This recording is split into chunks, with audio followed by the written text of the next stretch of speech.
In the autumn of 1886, a Choctaw cattleman named Isaac McKinney rode into the town of Clayton, in the Pushmataha district of the Choctaw Nation, and reported that his wife, Rebecca, and their 3 children had vanished from their cabin in the Kiamichi Mountains. He had returned from a cattle drive to find the cabin door swinging open, a fire cold in the hearth, and his family gone.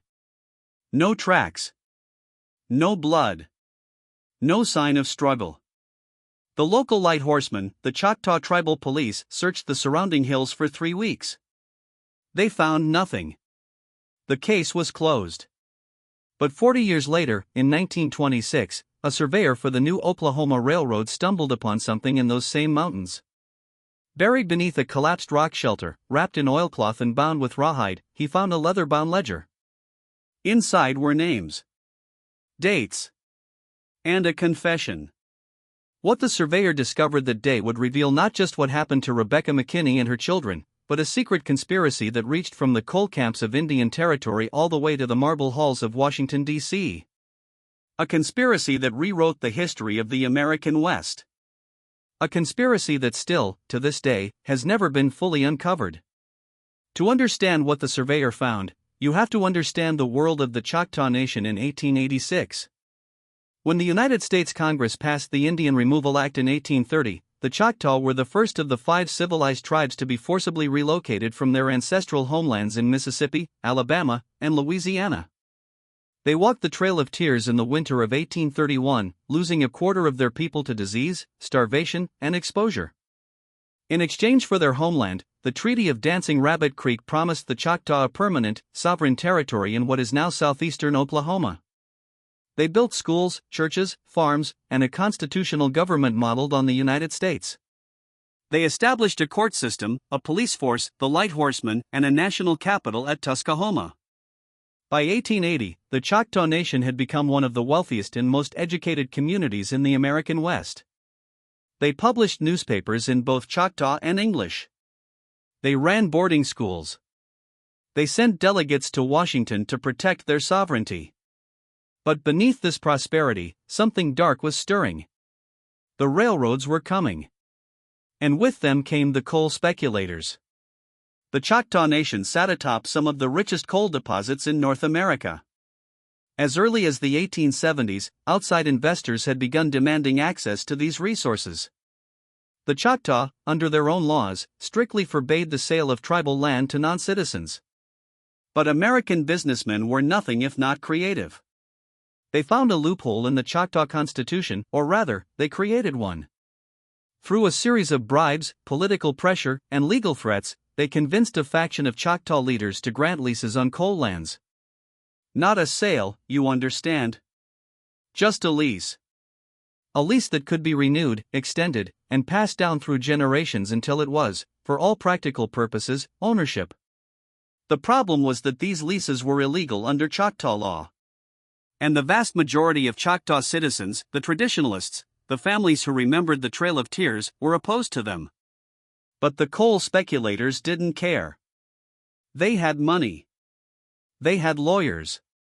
And soon, they would have something far more dangerous. They would have the United States Army. The cabin where Isaac McKinney lived with his wife and children sat on a small piece of land near the junction of the Kiamichi River and a creek the locals called Blackwater. It was a good piece of land. The soil was rich. The timber was thick. And beneath it, the coal ran deep. Isaac McKinney had homesteaded the land after the Civil War, following the example of his father, who had walked the Trail of Tears as a boy. He was a quiet man. A cattleman, not a politician. He kept to himself, raised his family, and paid his tithes to the Choctaw Nation. But in the summer of 1885, a stranger came to his door. The man was white, well-dressed, and introduced himself as Albert Seymour, a representative of the Southwestern Coal and Mining Company. He offered McKinney a proposition: sign over the mineral rights to his land, and the company would make him a rich man. McKinney refused. He was not a rich man, nor did he want to be. He wanted to be left alone. The man left, but he came back with more men. Surveyors, this time. They didn't ask permission. They began poking holes in McKinney's land, taking core samples, marking boundaries. McKinney ran them off with a Winchester rifle. He filed a complaint with the Choctaw courts. The courts ruled in his favor. The surveyors were ordered to cease and desist. But the courts could not enforce their rulings against men who carried more money than the entire tribal government had in its treasury. The speculators had another play. They began approaching McKinney's neighbors. His Choctaw neighbors. They offered them money, whiskey, promises of wealth. Some accepted. Some didn't. And those who didn't began to have accidents. A barn burned here. A cow turned up dead there. A fence cut, a well poisoned, a man beaten in the night. The Lighthorsemen tried to investigate, but the incidents were always blamed on drunks, on transients, on the chaos of the frontier. The guilty parties were never found. And then, in the autumn of 1886, Isaac McKinney returned from a cattle drive to find his family gone. The investigation into the McKinney disappearance was conducted by Lighthorseman Samuel Folsom, a Choctaw lawman in his 40s who had served in the district for nearly 20 years. Folsom was no stranger to frontier violence. He had tracked outlaws across the Kiamichi wilderness, arrested bootleggers, and broken up more than a few bloody feuds. He had a reputation for thoroughness and patience, qualities that would be sorely tested by the McKinney case. He began by interviewing Isaac McKinney, who was clearly in shock. The man could barely speak. He kept repeating the same details. He had left on August 15 for a cattle drive to Fort Smith. He was gone for 6 weeks. He returned to find his cabin abandoned. Folsom asked the obvious questions. Had the family mentioned any plans to leave? Had Rebecca ever expressed fear of anyone? Had McKinney made any enemies? McKinney told Folsom about the coal speculators. About Albert Seymour. About the surveyors. About the threats that had been made against him and his neighbors. Folsom had heard the stories. Everyone in the district had. The speculators were brazen, fearless, protected by lawyers and money. They operated with impunity, knowing full well that the Choctaw government had no authority over them, no power to punish them. But Folsom was not a man to be cowed by money. He took his investigation to the source. He rode to the offices of the Southwestern Coal and Mining Company, a wooden building in the town of Clayton that had been erected just months before. He asked to speak to Albert Seymour. The clerk told him Seymour was away on business. Folsom left his card, requesting that Seymour contact him immediately. Seymour never contacted him. Folsom returned a week later, this time with a warrant in his pocket. The Choctaw courts had authorized him to search the company's premises for any evidence relating to the McKinney disappearance. He found nothing. But as he was leaving, he noticed something odd in the yard behind the company office. Freshly disturbed earth. It was the autumn of 1886, but the ground of Indian Territory held secrets. Folsom knew as surely as he knew his own name what that fresh earth meant. He borrowed a shovel from the clerk's shed and began to dig. He dug for 2 hours. What he found was not the McKinney family. It was the body of a man, white, middle-aged, dressed in the rough clothing of a prospector. He had been shot in the chest and buried in a shallow grave. Folsom recognized him. He was a man named William Harwood, a coal scout who had been working independently of the big companies, trying to stake his own claims in the district. Harwood had gone missing in April. No one had reported it. No one had investigated. Until now. Folsom summoned the clerk, a nervous young man named Ezra Pemberton, and demanded an explanation. Pemberton, terrified, told Folsom everything. Harwood had come to the company offices to demand payment for work he had done. He had found a rich vein of coal in the Kiamichi Mountains, a vein that extended directly under land owned by Choctaw families, including the McKinney land. He had tried to file his own claim, but the Southwestern Company had interfered. They had offered to buy him out. He refused. A few weeks later, he was dead. Pemberton didn't know who had pulled the trigger. All he knew was that Albert Seymour had ordered the body buried in the company yard, where no one would look. Folsom arrested Pemberton on the spot for complicity in murder and rode back to Tuscaloosa to report his findings. But when he arrived at the capital, he found that the political winds had shifted. The Choctaw National Council was under enormous pressure from Washington to cooperate with the coal companies. A new law had been proposed, a bill that would make the tribal courts subject to federal oversight. The investigation into the McKinney disappearance was suddenly a political liability. Folsom was ordered to drop the case. He refused. He was suspended from the Lighthorsemen. He was told, in no uncertain terms, that if he persisted, he would be arrested and tried for conduct unbecoming an officer. Folsom went home to his family, locked himself in his study, and began to write. He wrote everything he knew. The names of the coal speculators. The names of the Choctaw leaders who had taken their bribes. The location of the bodies. The pattern of threats, violence, and murder that had spread across the district like a plague. And then he waited. In 1887, Congress passed the Dawes Act. The act authorized the federal government to break up tribal lands into individual allotments, to be distributed to native families on a per capita basis. Any land not allotted to individuals would be declared surplus and sold to white settlers. It was the death knell of tribal sovereignty in Indian Territory. The Dawes Act was sold to the American people as a humanitarian measure, a way to civilize the Indians, to give them private property and teach them the virtues of American citizenship. But the real beneficiaries were the land speculators, the railroad barons, and the coal companies. By breaking up the tribal lands, the Dawes Act opened the way for non-natives to purchase property in Indian Territory for the first time.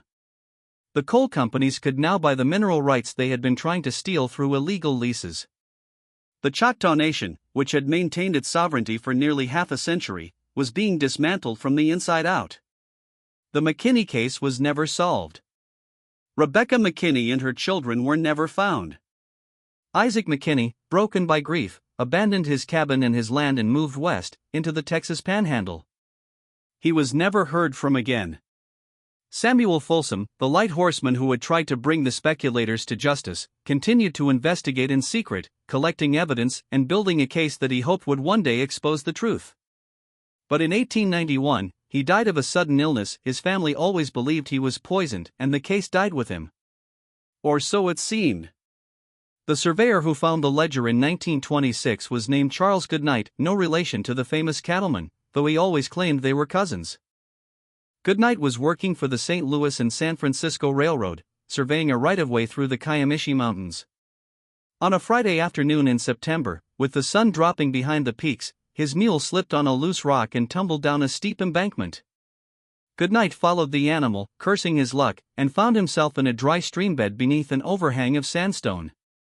The mule had landed on a pile of debris, fallen rocks, dead brush, and what appeared to be a bundle of rotted cloth. Goodnight pulled the cloth aside. Beneath it was the leather ledger. When he opened it, he found the pages filled with the cramped, precise handwriting in English and Choctaw. The handwriting was immediately familiar to him, not because he knew the author, but because he had seen similar ledgers in the hands of older Choctaw men, records of births, deaths, and land transactions kept in the traditional style. But this ledger was different. It began with a list. A list of names. Choctaw names, mostly. Men and women who owned land in the Kiamichi Mountains. Next to each name was a date, a brief description, and a number. The dates ranged from 1884 to 1886. The descriptions were cryptic: land dispute, refused offer, witness to incident. The numbers, Goodnight realized, were dollar amounts. He turned the page. And there, on the next page, was a confession. The confession was written in Choctaw, but Goodnight had worked in the territory long enough to understand the language. He read it slowly, the words forming in his mind like images from a nightmare. The writer identified himself as a Choctaw man named Simon Lewis. He was a former Lighthorseman who had been on the payroll of the Southwestern Coal and Mining Company. His job had been to identify Choctaw landowners who were likely to resist the coal company's attempts to acquire mineral rights. He was paid to gather information, to track their movements, to report on their habits and weaknesses. But that had only been the beginning. In the autumn of 1885, the company had decided that the most effective way to clear the land was to eliminate the landowners, one by one. Lewis had been tasked with arranging the disappearances. He had not pulled the trigger himself. He had hired men for that. But he had made the arrangements. He had identified the targets. He had provided the alibis. And then he had watched. One by one, the names on his list had vanished. Some were killed outright. Others were driven from their homes. The land was seized, the mineral rights transferred to the company, the bodies buried in unmarked graves. But Lewis had made a mistake. He had kept a record. The ledger that Goodnight held in his hands was the most detailed account of conspiracy and murder ever written in Indian Territory. The first name on the list was a woman named Margaret Little Bear. She was an elder of a small community near the Kiamichi River. She had been murdered in 1884, her cabin burned around her.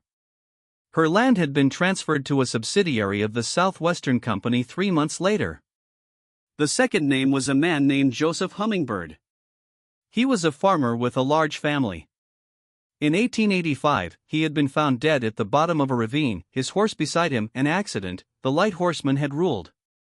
His land had been transferred 2 weeks after his death. The third name was a name that stopped Goodnight cold. Rebecca McKinney.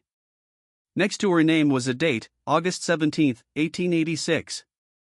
And then the description, written in a hand that trembled with guilt and grief. Sent 3 men to her cabin.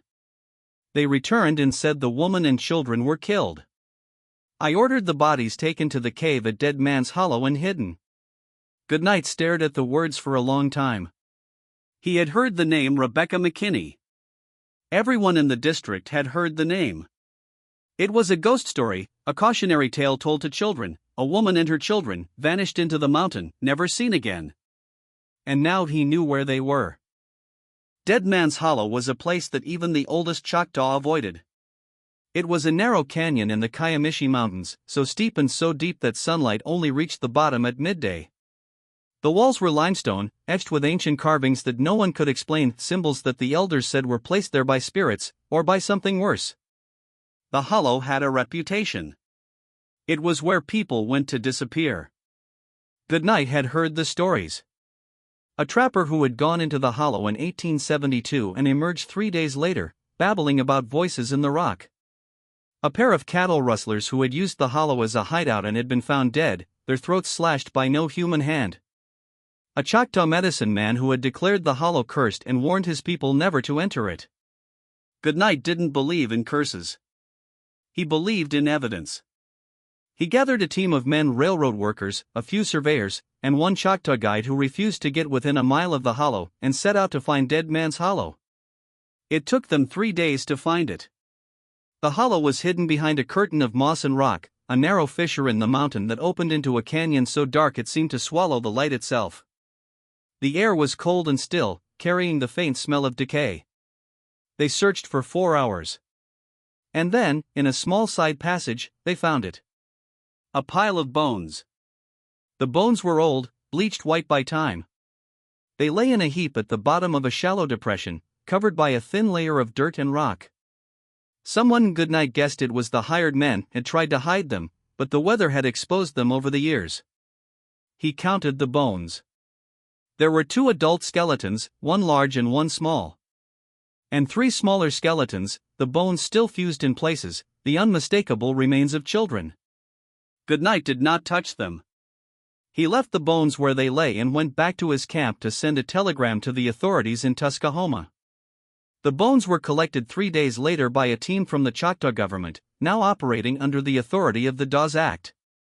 They were taken to a medical examiner in the town of McAllister for identification.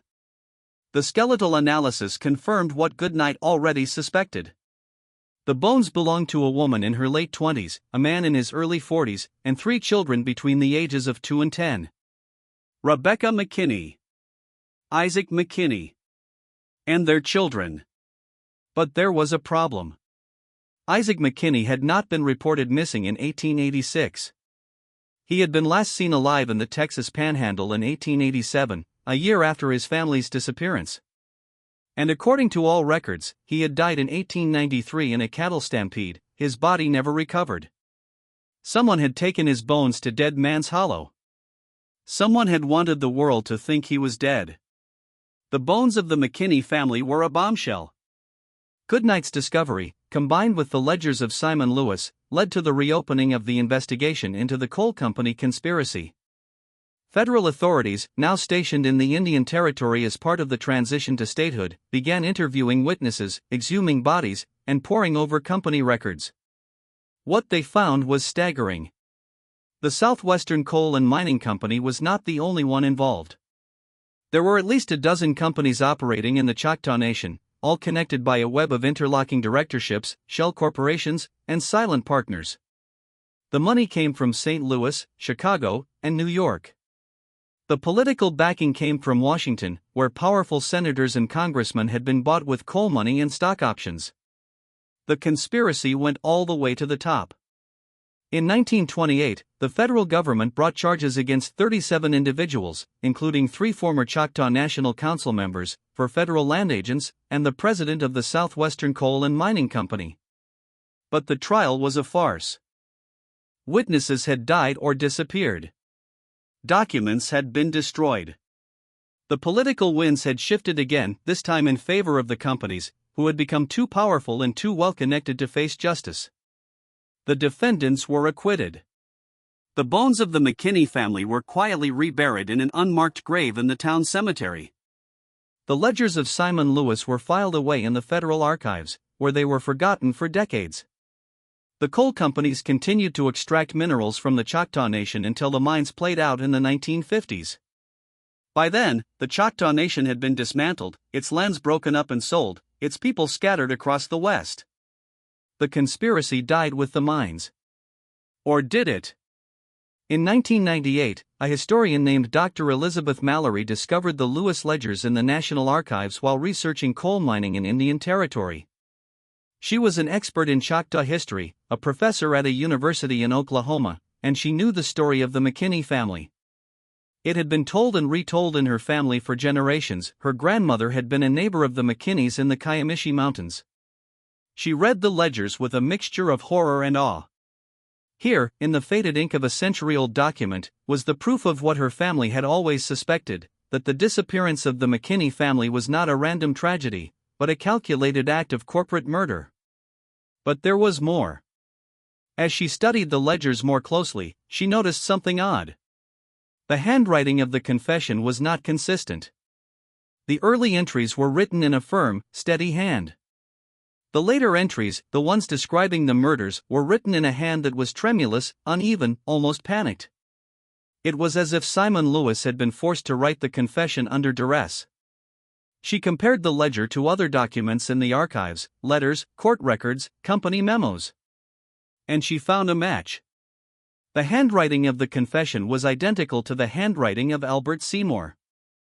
Simon Lewis had not written his own confession. Albert Seymour had written it, using Lewis's name to protect himself. And Lewis had never had a chance to tell the truth. He had died in 1899, a sudden illness, just like Samuel Folsom. The implications were staggering. If Seymour had written the confession, then the entire conspiracy, the murders, the cover-ups, the corruption, had been orchestrated not by the coal speculators, but by a single man. A man who had infiltrated the Choctaw Nation, posed as a company representative, and systematically destroyed the families who stood in the way of his enterprise. Who was Albert Seymour?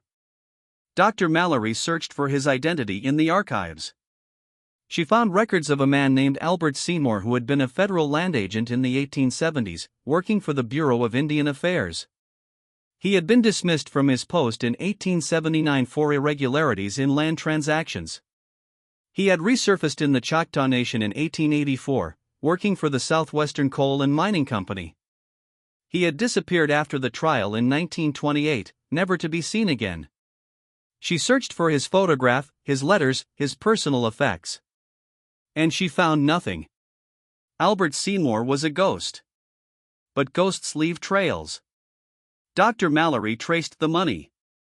She followed the paper trail from the Southwestern Company's accounts to a bank in St. Louis, from the bank to a trust in Chicago, from the trust to an investment firm in New York. And at the end of the trail, she found a name. A name that appeared nowhere in the trial records, nowhere in the company documents, nowhere in the official narrative of the conspiracy. The investment firm was owned by a man named John Cameron, a railroad magnate who had built his fortune during the Civil War. He had died in 1910, leaving his estate to his descendants. But before he died, he had written a letter. A letter that Dr. Mallory found in a private archive, buried among the documents of a wealthy family in New York. The letter was addressed to Albert Seymour. And it said, simply, "The work in the Choctaw Nation is complete. You will receive your final payment upon the signing of the Dawes Act. Destroy all records and disappear. If you fail, I will not be able to protect you." The letter was dated November 1886, just 3 months after the McKinney family disappeared. What happened to Albert Seymour? No one knows. He vanished in 1928, the year the trial ended.